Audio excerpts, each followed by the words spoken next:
So I get we're here, Nick Wayne, AEW, a superstar right here from Everett. How you doing today? I'm good, man. How are you? I'm surviving. I got no problems. I've spent the last like 24 hours. We knew you were coming in, so we've been watching your stuff. I really dug in last night and have been watching your stuff across all the platforms, across television. You have a charisma beyond your age. 18 years old. You move like a guy who's been doing it for decades. You talk like somebody who was born to do this. Where does that come from?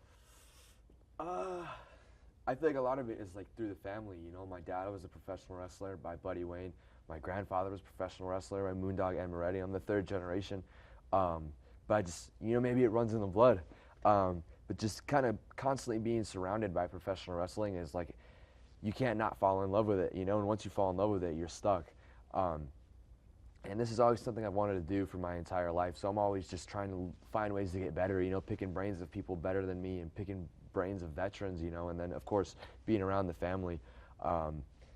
You ask them everything, whenever you get the chance. And your mother currently still is in AEW, appearing alongside you. You talked about your father, not only wrestled in some of the biggest promotions in the country, in the world, and ran a school here in Everett. You grew up kind of seeing them do their thing. When did you know this is what I want to do for a living? I had to have been so young, probably maybe like 4 or 5. Now I'm thinking back to it.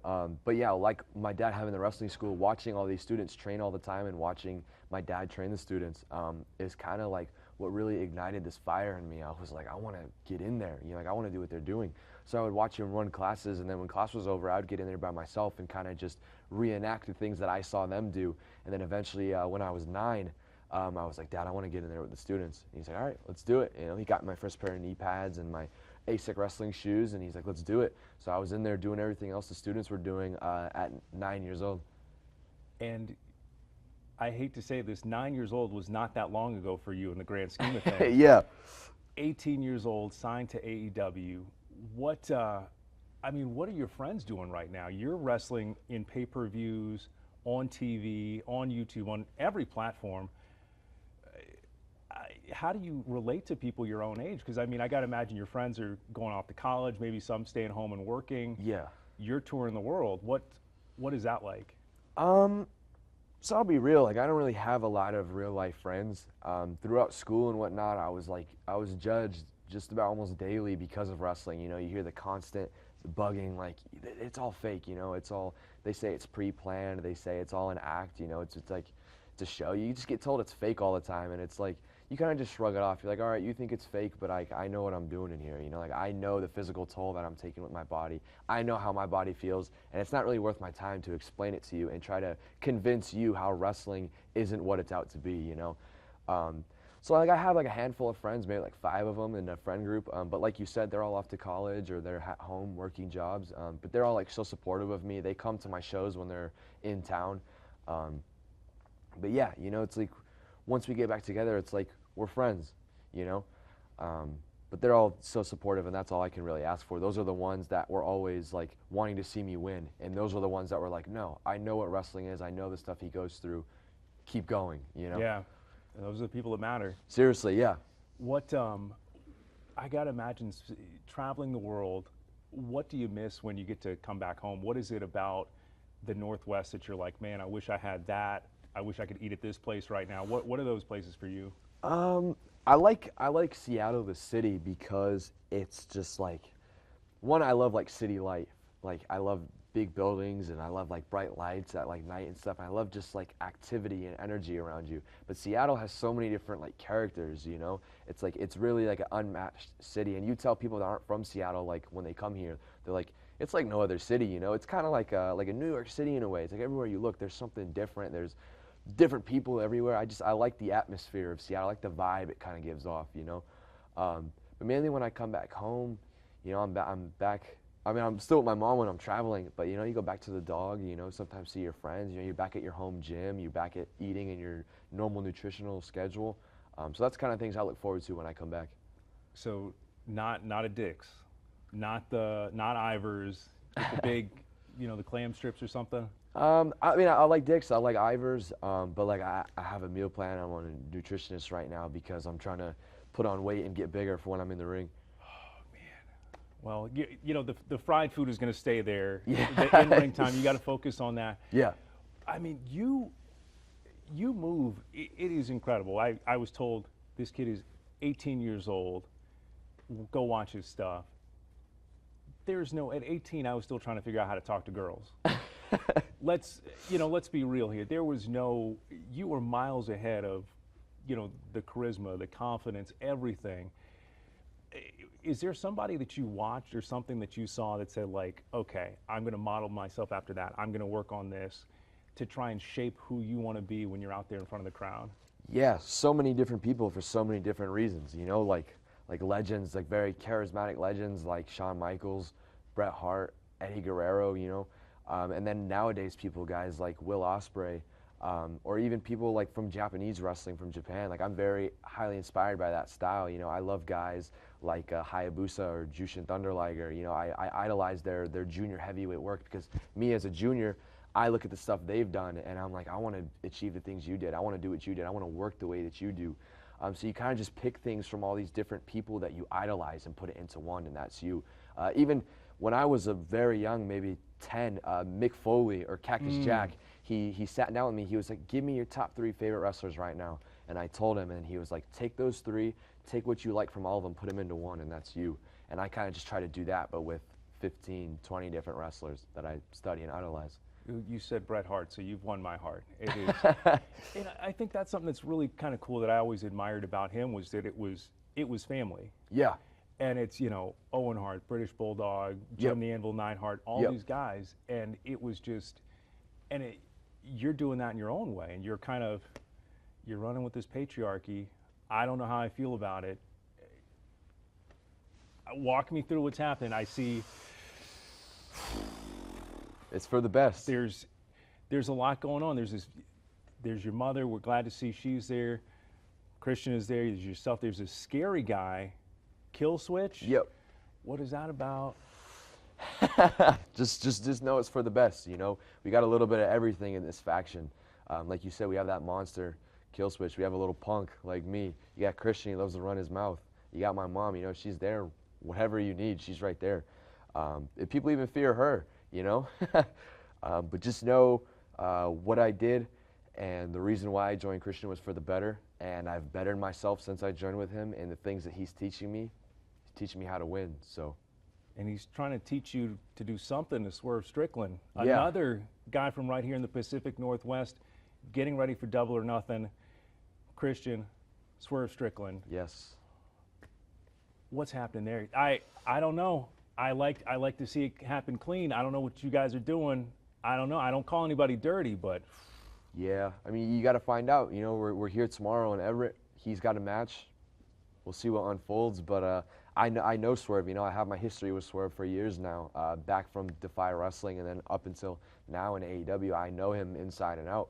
I know all his tricks. I know his entire moveset. I know what he's doing before he knows what he's doing. So, we're hungry for the world title. Christian wants the world title. We're going to make sure we get it. So Double or Nothing. Tune in for a new champ. I know what he's doing before he knows what he's doing. A student of the game. What, aside from the ring, aside from eating on the meal plan, what do you do when it's time to wind down? Watch wrestling. If I'm being honest, a lot of my day is just like, what are you doing to become a better wrestler? Honestly, or in just presentation as well. The nutritionist, I'm eating 5-6 times a day.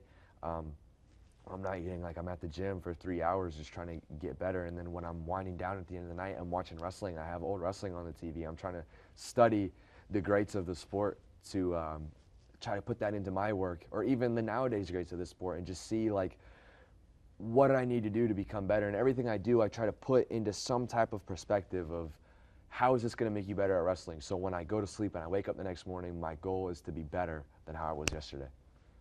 That's awesome. We need to bottle that up and share that to the public. It's kind of cool in that you've seen guys from right here in the Pacific Northwest go far in so many different promotions. What is it about this region that just attracts people into wrestling and produces good wrestlers? I I feel like there's like a very special crop of people that come from the Northwest, you know? Guys like myself, Swerve, like you said, Darby Allin, Bryan Danielson, one of the best to ever do it, Kyle O'Reilly. We have some very like just amazing people that come out of this area, and I feel like the Pacific Northwest, at least on like a grand scheme of things, never really got like a lot of attention, you know, or at least not a lot of people came out from that area. But now in this generation, we have so many people coming from this area. And I think it shows like a very good representation of the Pacific Northwest and really like what we're about up here.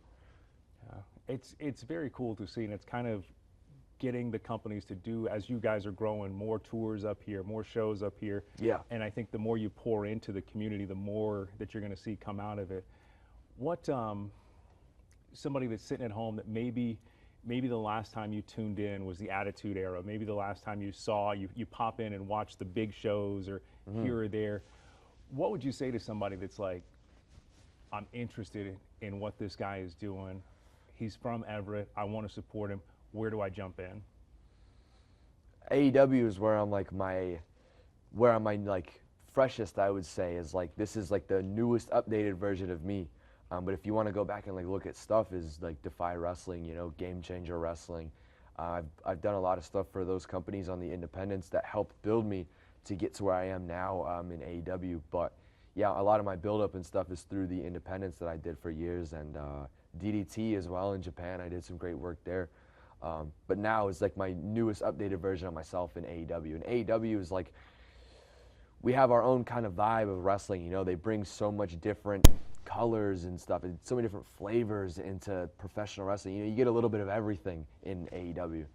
It's very different, and it's nice for the people to have options. Yeah. You know?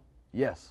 And it's important to say, like, you know, there's more than one stage, there's more than one place. And I think when I think back on myself as a fan, like the best time is when there were multiple companies to choose from and having to compete and having to do more to bring in those eyeballs. Yes. I'm a parent raising girls in the Pacific Northwest.